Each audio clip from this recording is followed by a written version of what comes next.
الأيام دي بقيت أسمع قصص وحكاوي تشيب.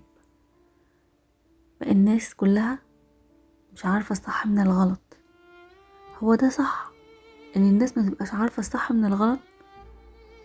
مش عارفة حياتها اذا كان ماشية صح ولا غلط، اذا كان اللي هي بتعمله ده صح ولا غلط. ازاي؟ امال فين التربية؟ وفين اللي اتربينا عليه؟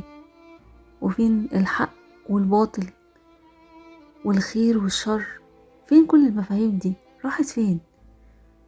انتهت؟ ما بقاش حد يعمل بيها. ده بقى شيء يخوف. اللي احنا فيه بقى شيء يخوف.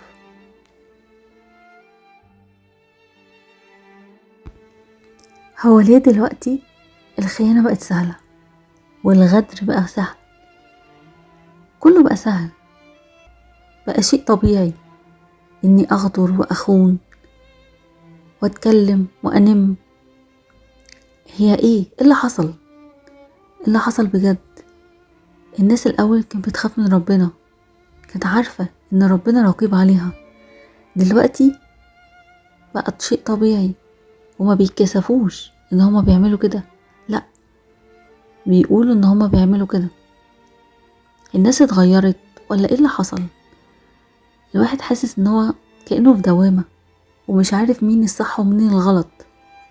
بقت الناس اللي بتعمل غلط هما اللي مفكرين نفسهم صح، ما بيقبلوش اي نصيحة. لو انت عرفتهم ان هما غلطانين بيقولك احنا صح. بقت حاجة غريبة فعلا.